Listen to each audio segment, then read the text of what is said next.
actually, this texture works quite nicely because it does contrast between the manure on the right and the slurry on the left. So from here on in, we can see where we've been, mostly.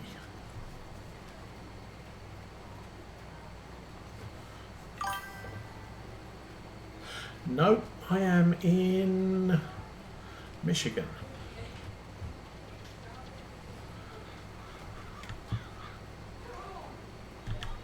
Used to live in the UK, like 25 years ago.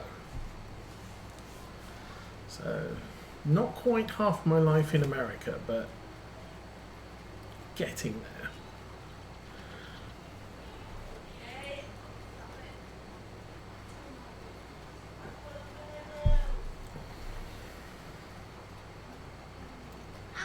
But part of the reason why I'm not really sure why it's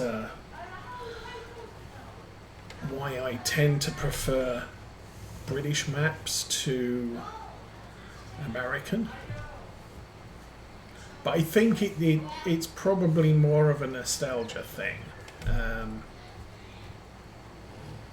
If I can find a British map that looks quintessentially British, then I'm going to... It reminds me of where I came from. I won't necessarily say home because, like I said, I've lived here 25 years, so it's not like this isn't home or hasn't become home. Yeah, and I am. Well, that said, when we first came over here, oh goodness, what was it? My wife is from Ohio, so the first convenient point we had, we did take a trip out to Ohio to pick up all her stuff, and I messed that up entirely. Let's lift that up and go around again. Yeah, so sorry, we went to pick up all her stuff, rented a U-Haul, drove across the country, and I ended up with a double ear infection on the first day of the trip, which not the greatest of things. Well,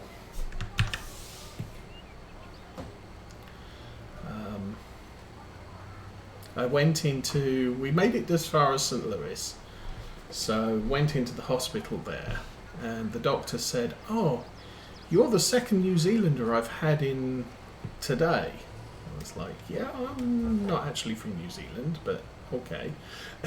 I did point out his error, but I don't know. I think the thing with Americans, they're not very good at precise accents that they're not familiar with. You've got the Southern drawl, you've got the 5 neighborhoods of New York, but with with New York, someone who's not from New York would say, "Oh, you're from New York." Someone who is from New York would say, "Oh, you're from Queens." And I think the same is true with a non-American British style accent. Is Americans tend to have difficulty with Brits and Australians and New Zealanders.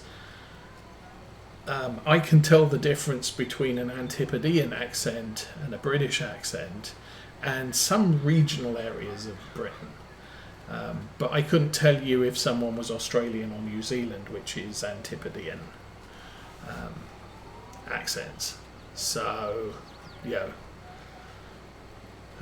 we did. I worked for a time in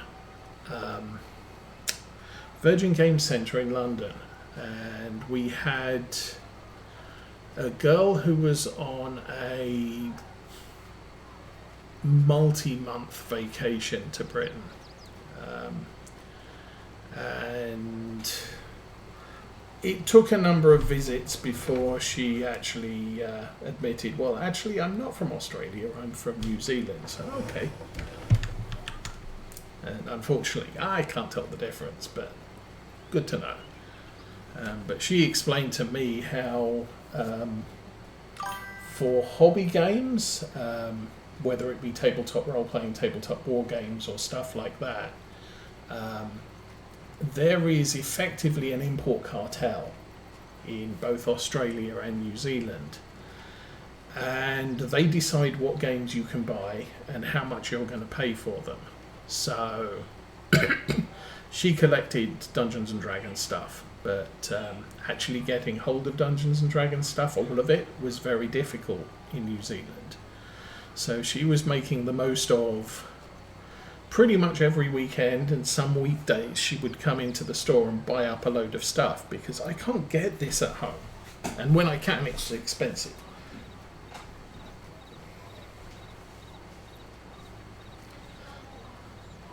Yeah, but South Africa's another one. I can spot a South African accent, usually. There are some actors who are very good at hiding their accent, and there's others that aren't so much. So, Sean Connery in Highlander played a Spanish sword fighter with a Scottish accent. And whatever his name was, who played Connor MacLeod, definitely not a Scottish accent. But there are other people who are very good. I was, as a kid, I watched Star Trek original series. When I saw James Doohan in a cowboy movie, it's like, oh, he doesn't have a Scottish accent. Similar with the guy who played Higgins on the original Magnum with Tom Selleck. Not English. But it's fun to see people who can do accents and can't do accents. I knew a guy in Britain. As I said, obviously I had an interest in tabletop role-playing games. He used to game master James Bond role-playing game, and he had accents for everybody of significance who you met and talked to. But not only that, he had multiple Russian accents, American accents, German accents. We never met an Israeli, but so much so that his regular players, we had to go and liaise with the Russians because of Big Bad wanting to take over the world, and we need to tell the Russians what we're doing so they don't get upset with us. And so we went to see the Russian contact, and the first thing that the guys who regularly play with them said was, I don't want to do that, I want to do that, was basically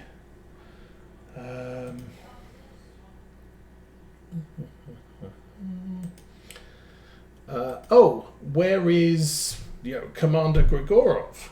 And it's like, what do you, the rest of us were all like, what do you mean? And he's, basically, well, this guy's accent's different than our normal one. I can.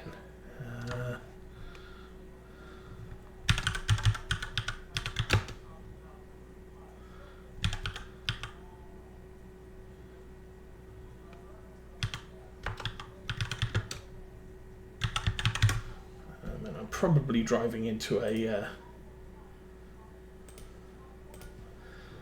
hedge right now. Yep. Okay. Let's turn that off, back up. But he could do, he was very talented, and he actually trained as an actor, and his speciality was voice acting, and unfortunately at college a lighting rig fell on him and broke his back. Now, he could still walk, but he was quite badly crippled by it, such that he couldn't get a job as an actor. But technically, there was nothing stopping him getting jobs on computer games, and although computer games weren't really a thing back in the 80s, at least not voiced computer games, or it's stuff that's really come into its own since the 1990s. But voiced computer games and talking books, audio books. There is a lot of opportunities for people who don't mind sitting down and reading stuff. But not only that, they if they are capable of multiple accents, then they can do a novel, a non-fiction novel, and do the voices of the characters, and you would be able to tell who's saying a thing just by the accent they're using, not just what's that? Asked Peter. If you use the correct if you use Peter's accent, you could just say, "What's that?" Oh, and change your accent and do give an explanation. It's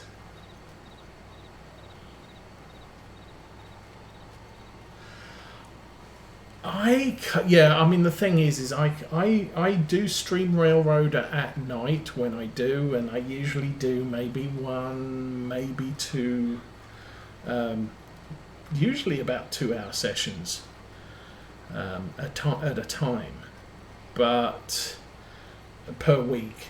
But I don't have. I work, so and I think a lot of people do. I watch Kerbo, and he's got a job, so he does Railroader. In fact, I think he records his videos while he is while he's working, because Railroader isn't a game you actually have to keep an eye on. This, unless I used Courseplay 100%, I can't really create a ton of video content by playing Farming Simulator. At least with Railroader, trains don't go wandering off into the wilderness on you. But he then has to edit the video and provide the voiceover, so that takes time, and he would do that when he's not concentrating on work. But really, I don't have a lot of time in the evenings. Or I have time in some evenings, but it's not like I could actually put out I will be streaming every single Tuesday for 2 hours from 8 o'clock. I can't say that, because some Tuesdays it's not happening, and I might stream Thursday instead. Generally don't stream Friday or Saturday, because kids are here and they like to play loud computer games in the office and make lots of noise, which isn't really conducive to streaming. That said, were I so inclined, and if I got myself a video editor, I could possibly record video on Friday and Saturday nights, and then I've got to find time to edit them instead. So, it's a challenge whichever way I go. We have chewed up a lot of seed here. Oh well.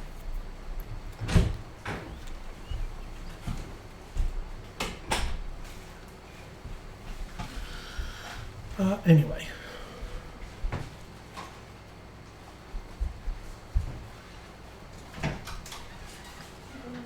I think the other thing with Railroader, there is a little bit of a challenge. It's at the beginning, it's easily a one-player game. you don't need multiple players doing things, because you can get all the jobs done on your own in a couple of hours. But I'm now at the point where one day is 3 2-hour videos typically. So that's 6 hours of gameplay, doing things, and even that's not strictly true. It's my videos tend to be about 2 hours of arranging the freight into trains that are going places, and I'll end the video sending those trains to the places, and then I'll sit there for another hour just watching them run until they get to the other end and sticking them back on manual, so I can start the next video with another 2 hours of moving freight cars around at the far off places and reassembling stuff for return, and then sending the returns back, and then having another video doing some more stuff later. But that's 6 hours of one player time, and then a couple of hours outside of that where I'm not streaming, because all I'm doing is watching a train travel from East Whittier to Alarka Junction, and that's kind of boring. I tend to watch YouTube videos or stuff like that, or read a book or whatever. But but eventually you get to the point where you've got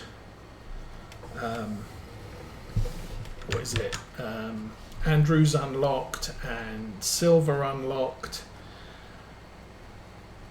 and it just gets completely overwhelming, and you probably need a team of players doing, and you're working at that point, but you don't need a team of players at the start. So you eventually get to the point about day 24, 25 where the entire railroad is unlocked. It's like, well, now it's just repetitive. There's no goals I'm unlocking. It's just, yeah, we got delivery. Okay, sort out all the stuff, deliver it, and move on to the next day and do exactly the same thing. So I think things like Railroader tend to have a finite endpoint. You're either multiplayer, in which case you're capable of doing more in an episode, or you're single player, and it just gets more and more hectic until you really can't cope, but you're repeating yesterday's stuff. Even with Farm Sim, there is an element of that, but we're always moving on. We're buying new fields, we're expanding the farm, we're making things happen. We're having total disasters and trying to recover from them.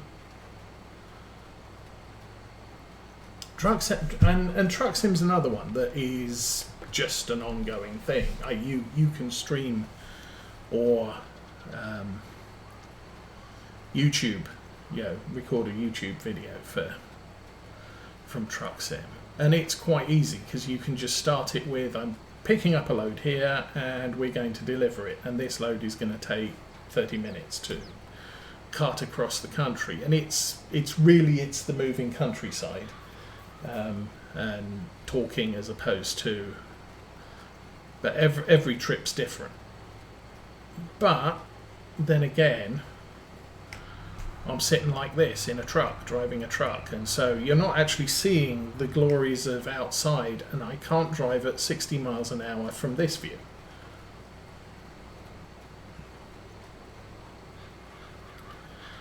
Other games I tend to enjoy are things like strategy games, where, and I could stream those, but you need a regular, you need to be regular doing that.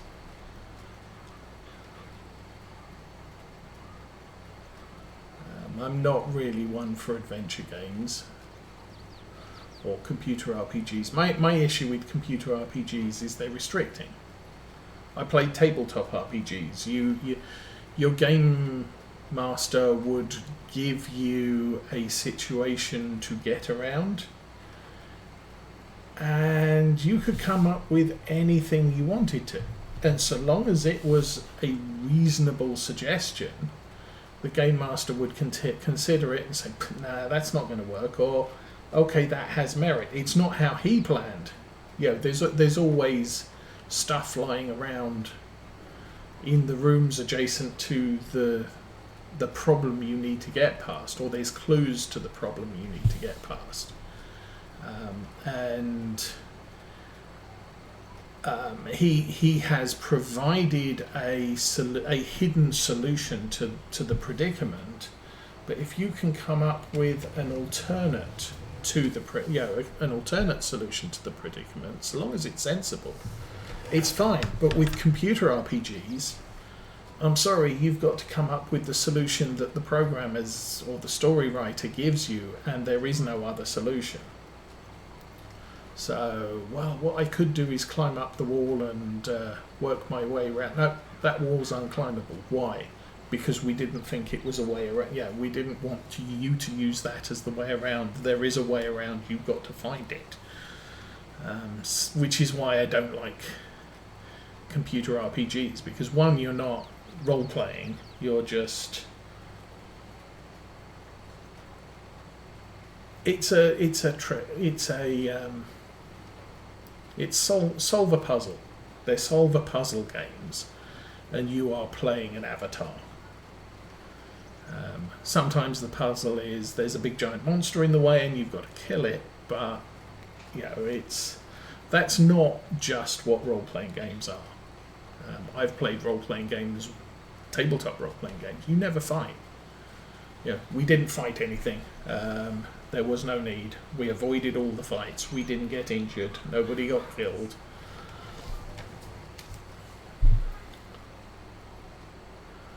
And then I've had other tabletop role-playing games where you've been hired to steal a tank from a research lab. That was fun, because we all went in as sort of former Marines or Army specialists, and we had the explosives expert, and we had, I think I was the the rifleman, and we snuck into the place. We stealthily took out the entrance, and then we had to go down and into the bunker where the tank was held, steal the tank, and